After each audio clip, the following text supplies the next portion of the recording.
I woke up to the sound of my own scream, the kind that rips you from a dream and leaves your heart hammering.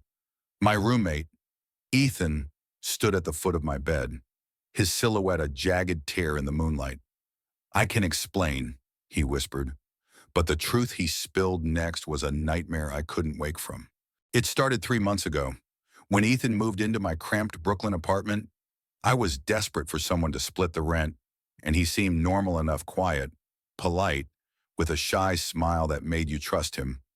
He worked night shifts at a diner, always smelling faintly of grease and coffee, and he paid his share on time. But there was something about his eyes, a little too wide, a little too fixed on me when he thought I wasn't looking. I brushed it off as quirks of a loner. I wish I hadn't. The first clue came a month in. Though I didn't see it then, I'd wake up feeling watched, my skin prickling like someone was breathing too close. My dreams grew vivid shadows moving under my bed, whispers curling like smoke. I chalked it up to stress from my dead-end job at the call center, where I spent 8 hours a day pretending to care about strangers' complaints. But the unease grew, a knot in my gut I couldn't untie. Things in my room started shifting. Books I swore I left on my desk appeared on the floor. My necklace tangled in ways I couldn't explain. I blamed exhaustion, maybe a mouse, anything but the truth. Ethan was always there, hovering. He'd ask about my day with this intense sincerity, like my answer was the key to some cosmic puzzle. "You seem tired, Lily," he'd say, leaning too close, his voice soft like he was soothing a child. I'd laugh it off, but his attention felt like a weight, pressing heavier each day. He'd leave little gifts on the kitchen counter, herbal teas, a candle, a notebook with "for your thoughts" scrawled on it. Sweet, I thought, if a bit much. I didn't know he was studying me, memorizing me, like I was a map to somewhere sacred. The night it all unraveled. I came home late from a rare night out with friends. The apartment was dark, Ethan's door ajar. I tiptoed to my room, the floorboards creaking under my sneakers. I flicked on the light, and something felt wrong. My bed was slightly askew, the rug bunched up. I knelt to fix it, and that's when I heard it, a soft exhale. Not mine.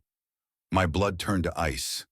I yanked the rug back, and there, under my bed, was Ethan. He didn't flinch.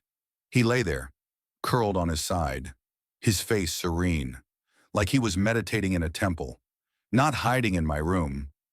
"Lily," he said, voice steady, "don't be afraid. I've been getting closer to you."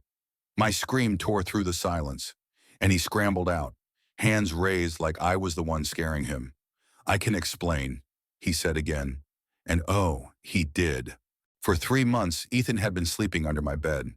Every night, after his shift, he'd slip into my room, lie beneath the frame, and listen to me breathe. "It's not creepy," he insisted, his eyes wild with conviction. "It's spiritual. Your energy, it's pure. Lily, I feel it when I'm close to you.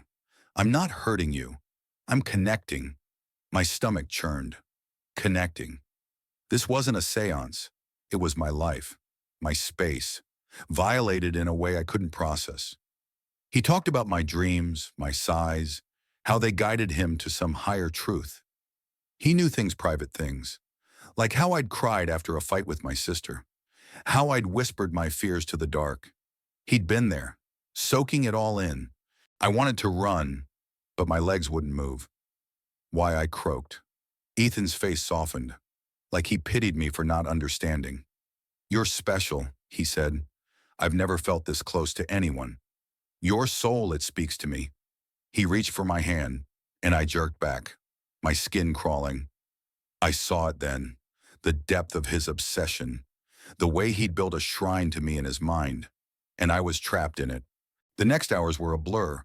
I demanded he leave, my voice shaking but firm. He begged, tears streaming, promising he meant no harm. "I just wanted to be near you," he said, like that made it okay. I locked myself in my room, barricading the door with a chair, and called my friend Sarah. She arrived at dawn, her face a mix of fury and fear, and helped me pack a bag. Ethan was gone by then. His room eerily empty, except for a single note, "I'll always carry your light." I stayed with Sarah for weeks, jumping at every creak, checking under every bed. The police said there wasn't much they could do. No threats, no proof of harm, just a misunderstanding. They called it, but it wasn't. It was a betrayal, a theft of my safety, my peace. I moved out of that apartment, leaving behind the rug, the bed, the memories. But Ethan's words haunted me. What did he mean by my light? Was it my kindness he'd twisted into something sacred? My vulnerability he'd exploited? I'd always thought I was good at reading people, but I'd missed the darkness in him, hiding in plain sight. Months later, I started therapy, unraveling the fear and anger. My therapist said Ethan's actions weren't about me.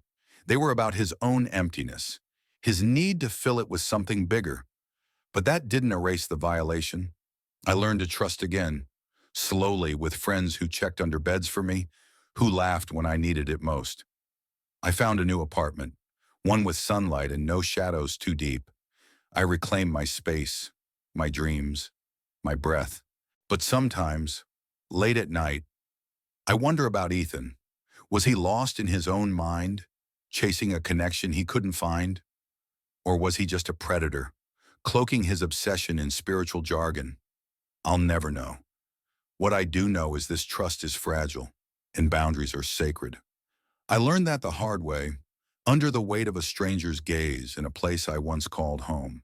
What do you think? Was Ethan a lost soul seeking meaning, or was his behavior unforgivable? Share your thoughts. Where do you draw the line between connection and obsession? And thus,